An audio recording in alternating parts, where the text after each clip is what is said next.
A long time ago, in the year 1912, there was a big and beautiful ship called Titanic.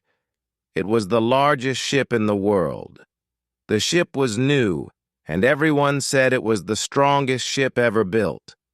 People believed it could never sink. The ship was made with the best materials, and it had everything: restaurants, music rooms, a swimming pool, and big rooms for rich people. It was like a floating palace. The ship started its journey from Southampton, England. It was going to New York, America. People from different countries were on Titanic. Some were rich, wearing expensive clothes and staying in big rooms. Some were poor, dreaming of a better life in America and staying in small rooms in third class.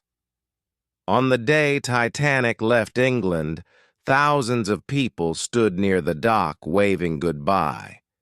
The sky was blue and the ocean was calm. Everyone on the ship was excited. Some were going for business, some for adventure, and some were going to start a new life. They did not know that this journey would change history forever. Jack Dawson was one of the passengers. He was a young man with blue eyes and golden hair. Jack was poor, but he was always happy. He loved to draw pictures and travel the world. He did not have a home. He went from place to place, sleeping under the stars. Jack did not have a ticket for Titanic at first, but one night he played a card game in a small cafe in England. The winner of the game got 2 tickets for Titanic. Jack was lucky. He won the game. He jumped up and cheered, laughing with excitement. His best friend, Fabrizio, hugged him. "We are going to America, my friend," Fabrizio shouted. Jack smiled. "To a new life," he said. They ran to the dock just in time. The ship was about to leave. Jack and Fabrizio jumped on board at the last moment. They laughed, holding their tickets in the air. On the other side of the ship, Rose DeWitt Bukater was standing with her mother and fiancé. Rose was a beautiful young woman with red hair and green eyes. She wore a long, expensive dress and a big hat. Everyone thought she had a perfect life, but Rose was not happy. Rose's family was rich, but they had a secret. After Rose's father died, they had no more money. Her mother, Ruth, wanted Rose to marry Caledon Hockley because he was very rich. Cal looked handsome, but he was cold and cruel.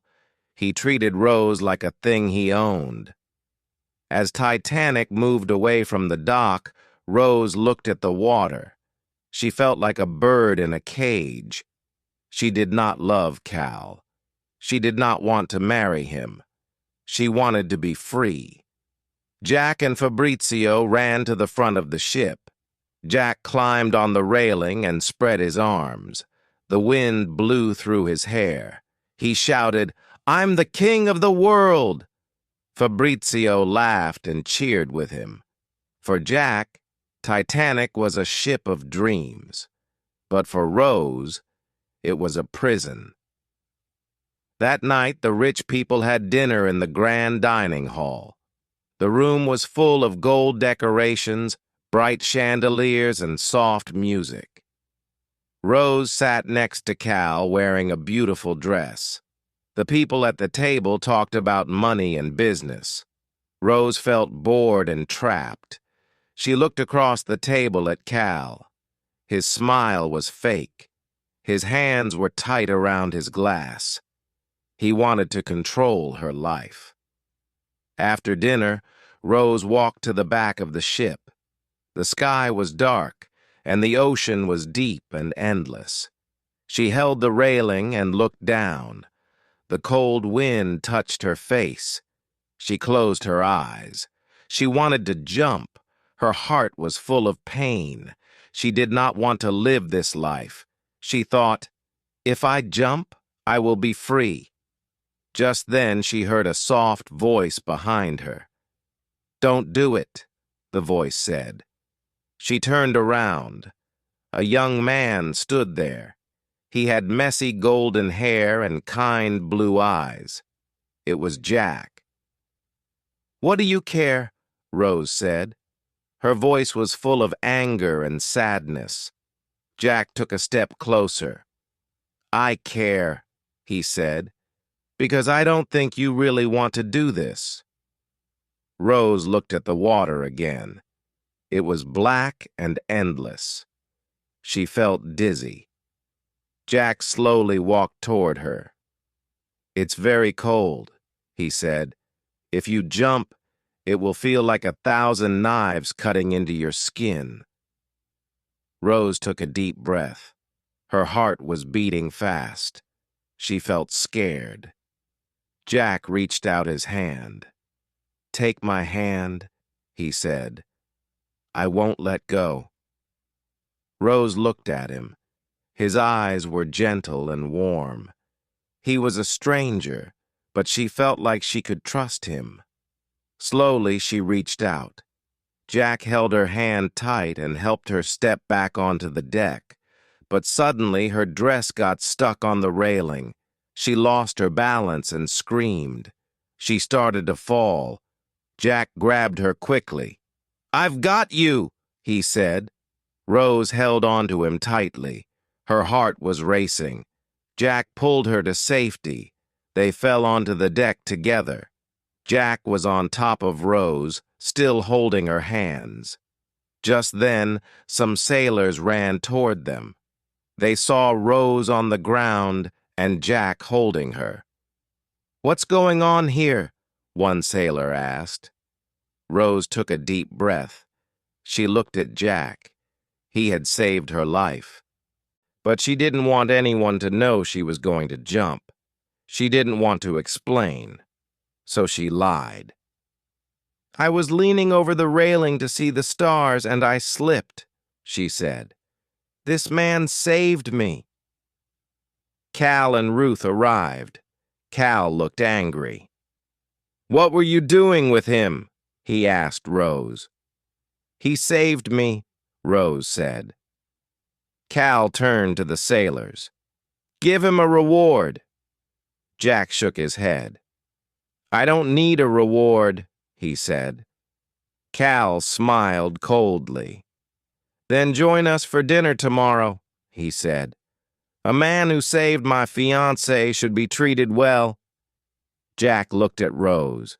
She gave him a small smile. He nodded. All right, I'll come. That night, as Rose lay in bed, she thought about Jack. He was different from everyone she knew. He was not rich, but he was kind and free. For the first time in a long time, Rose smiled. Jack lay in his small room in 3rd class. He thought about Rose. She was rich, but she was not happy. He wondered if he would see her again. The next day, everything would change. The next day, Rose walked through the ship's hallways. She felt nervous. She had never been on a ship like this before. Titanic was so big. Everywhere she looked, people were talking, laughing, or walking quickly from one place to another. Rose's life felt small compared to the grandness of the ship. She didn't know if she should go to the dinner that Jack had agreed to, but something inside her made her want to see him again. She wanted to talk to him. Rose wore a beautiful red dress that evening. Her mother, Ruth, was very pleased. She thought Rose looked perfect. Cal was already sitting at the dinner table waiting for them. He gave Rose a cold smile when she sat next to him, but Rose didn't care about Cal's smile. Her thoughts were with Jack. Jack arrived in a simple suit. He looked out of place in the beautiful dining room. He was used to simpler things.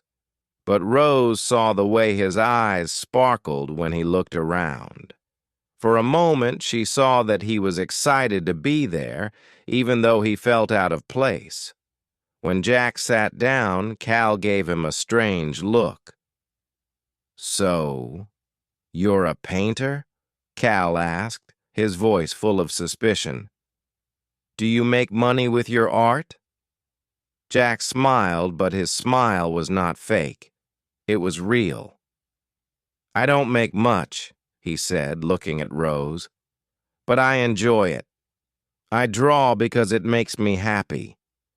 Sometimes I draw people I meet." Rose's eyes softened as she listened. She had never met anyone who could speak like that. Dinner was long and awkward. Cal asked Jack many questions, but the answers never seemed good enough for him. Jack could tell Cal did not like him, but Jack didn't care. He just wanted to spend time with Rose, and Rose felt the same. She knew that she and Jack were from different worlds, but she couldn't stop thinking about him. As dinner ended, Jack and Rose went outside. The night air was cool and refreshing. They walked along the deck of the ship, looking at the stars. "I feel like I can breathe again," Rose said, smiling. "When I'm with you, I feel free." Jack looked at her, surprised. "I'm glad," he said softly. "I don't want you to feel trapped anymore." Rose took a deep breath and looked out at the endless ocean. "This ship, Titanic, it's so big, but I feel so small, so alone." Jack was quiet for a moment. He understood. He had traveled so much, but he had never felt like he belonged anywhere. He looked at Rose and said, "You're not alone. I'm here." Rose smiled at Jack's words. It was the first time she had heard anyone say something like that to her. It made her feel safe. For the first time, she didn't feel alone. As the days passed, Jack and Rose spent more time together. They talked, laughed, and shared their dreams. Jack showed Rose how to enjoy life and how to see the beauty in simple things. He took her to the lower deck of the ship where the poor passengers were. There, the air smelled of salt water, and the people sang and danced. Rose had never seen anything like it.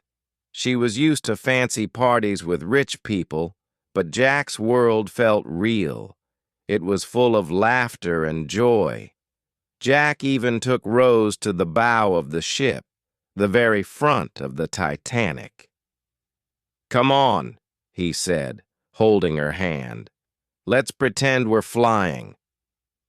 Rose stepped up onto the railing, just like Jack had done on the first day.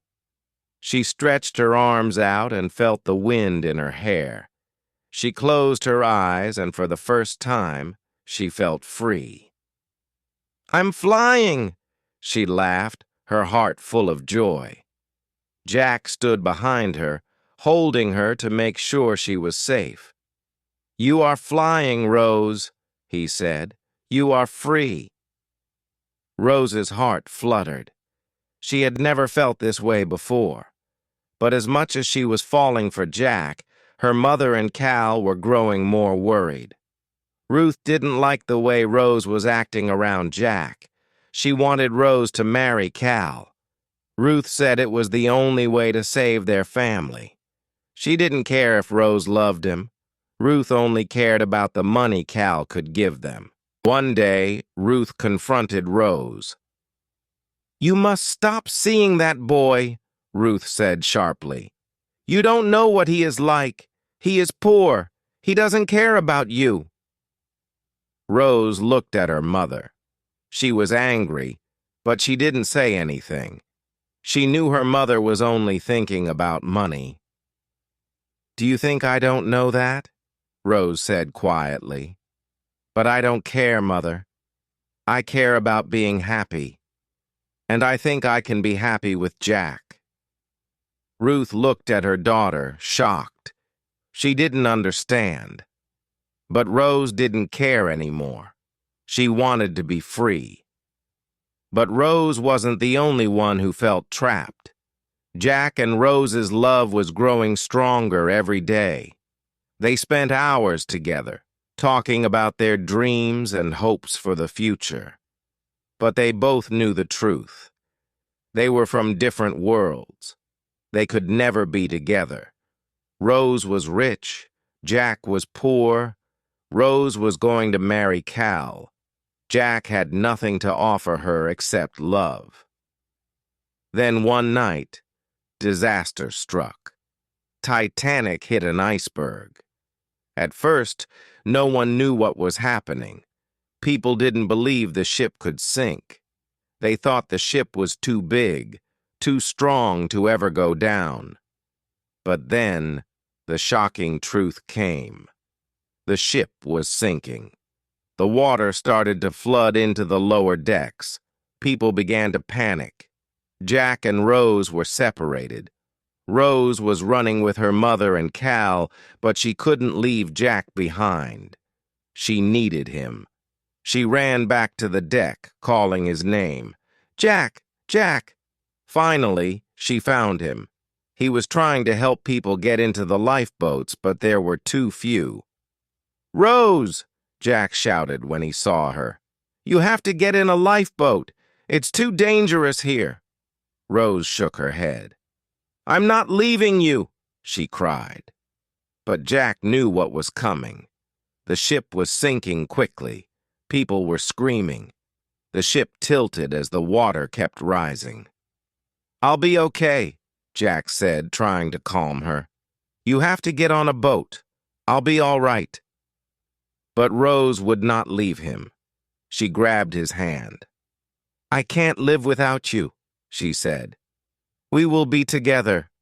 Please don't leave me." Jack looked at her with tears in his eyes.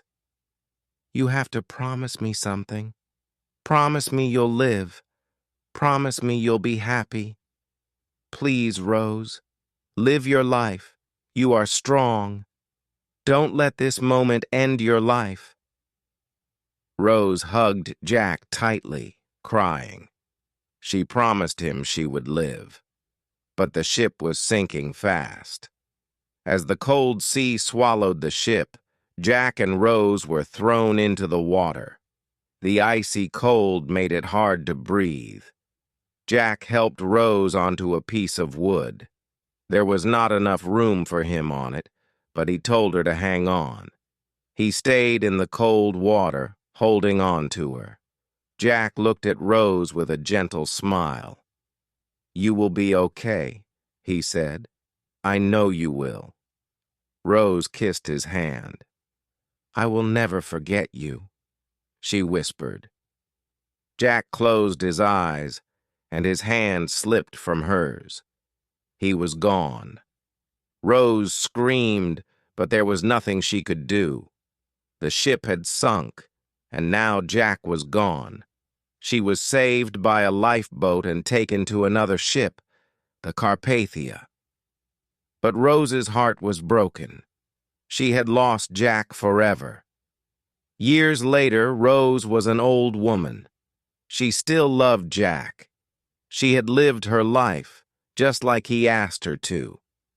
But she never forgot him. One day, she stood on a ship again. She looked at the ocean, remembering the night she and Jack had shared. She took the necklace, the heart of the ocean, and dropped it into the water. The necklace sank deep into the ocean, where Jack had once been. Then, Rose closed her eyes. In her mind, she saw Jack waiting for her, smiling. They stood together just like before, dancing on the ship. And Rose knew in her heart that they would be together forever. The years passed, but Rose never forgot Jack. She lived a full life, always remembering the love they shared. Rose became a strong woman, and even though she married someone else, she never truly loved him the way she loved Jack. No one could ever replace him. Jack was always in her heart. She had children, grew old, and became a grandmother. But the memory of Titanic and her time with Jack stayed with her. She still wore the heart of the ocean, the beautiful necklace Jack had once given her.